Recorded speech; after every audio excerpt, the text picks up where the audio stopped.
Welcome to Susan G. Komen, Central and South Jersey's second webinar, featuring Komen-funded breast cancer researchers from Princeton University.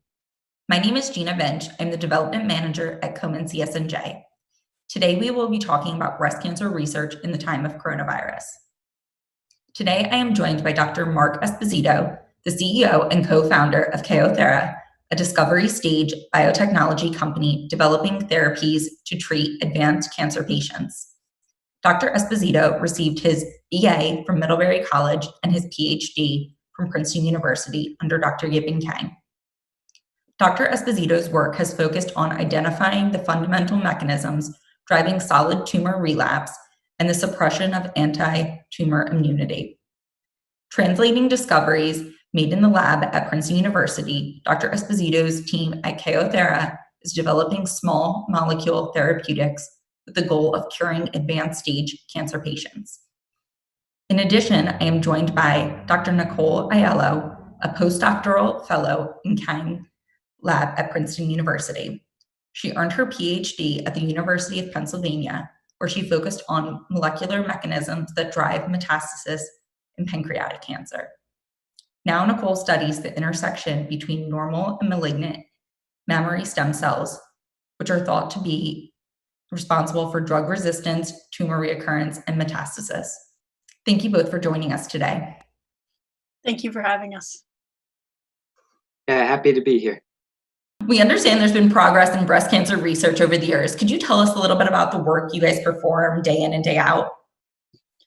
Yeah, so most of us in the lab perform basic cancer research, which means that we're trying to understand how cancer works at the cellular and molecular level so we can identify weaknesses to target. And so my day-to-day in the lab involves working with breast cancer cell lines to test different hypotheses. For example, deleting genes to see how it affects tumor growth and metastasis. And then once we've performed enough validation to show that a target is really important and meaningful in the laboratory setting, something that we try to do is drive those targets towards drug development. So our lab, the Kang lab, has a really great history of working with all sorts of different collaborators to take these basic discoveries and try to translate them over to patients. And so, for example, some of my early work in the lab was taking a drug that was originally developed for sickle cell anemia and actually repurposing that because we had a good hypothesis that it may be effective in helping very late stage cancer patients. And more recently, something that we're also doing in the translational arena is that another early target that we had validated through basic research, we're now developing very specific chemical compounds against. And most of my time right now is devoted towards trying to discover the basic biology behind this target. And that discovery helps to inform us of what the clinical pathway will look like for developing these drugs. So what research was happening in the lab before the shutdown happened? So in the Kang lab, we have a few different areas of breast cancer research going on, including bone metastasis, cancer immunology, and stem cell biology, which the last one is what I work on personally. So I have two main projects right now. One is looking at how chemical modifications to messenger RNA affects tumor progression. And the other project is looking at how neighboring cells in the immediate environment can regulate stem cells in the normal mammary gland and in breast tumors. And I was working on trying to uncover how a new molecular signal is important for the initiation and growth of bone metastases in breast and prostate cancer patients. And so fortunately on my end, it was a lot of very basic fundamental research that mostly involved new types of microscopy. So it was pretty easy for me to hit a pause button on the experiment, although that wasn't true for most of the lab. And what does it mean for the lab to shut down? I can answer that one. It means that we're down to the bare minimum essential functions of the lab. We've shut down all ongoing experiments and made sure that all of our critical reagents and resources are properly stored. Only 2 people are allowed to go into the lab right now. I'm actually one of them.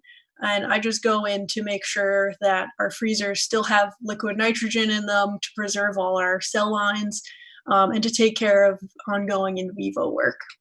What are you doing during the shutdown? Like, what kind of projects or any advances happening right now? So, for those of us who primarily do bench work, it means we have to focus on analyzing data that we've already collected. We're also reading a lot of the latest scientific literature, and we're also working on writing up manuscripts.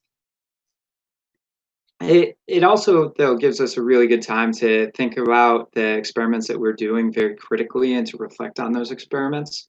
And that, part of science is always looking backward to make sure that the data you analyzed is going to help the hypotheses moving forward. So we can take this time to really critically design the right experiments and the most efficient experiments to put our projects into place so that they're in a good development pipeline.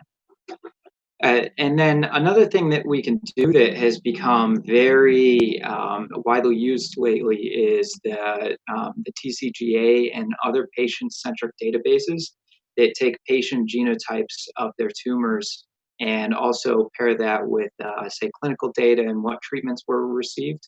And then we can actually dive into that very, very large data set and try to understand how our projects in the lab relate to the clinical patients. And in that way, we can sort of marry the clinical realities of cancer to the work that we're doing in the lab and hopefully gain more insights because of that. So we're trying not to lose too much time here and trying to use all the resources we can to tease apart the biology behind breast cancer. And how are you preparing for restart? What does that look like?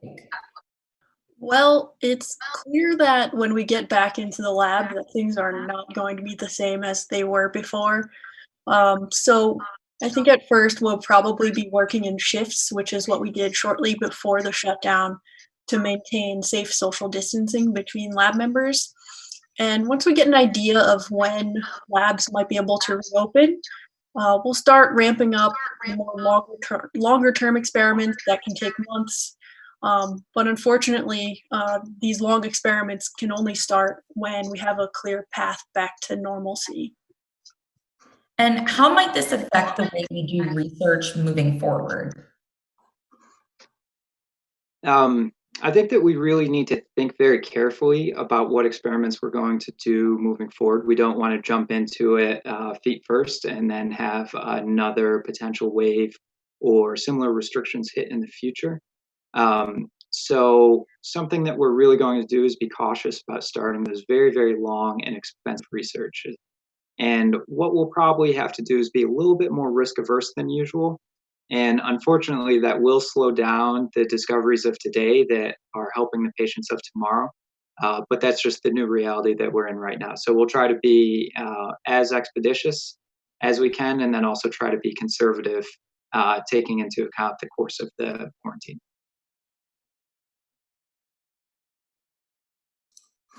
Thank you both again for joining us today.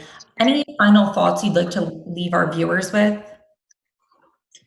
I would just like to thank the Komen Foundation for their support for our lab over the years. And I would like to say that if we're patient and we let ourselves be guided by the science right now, that we will get through this and we'll get back to work on breast cancer cures.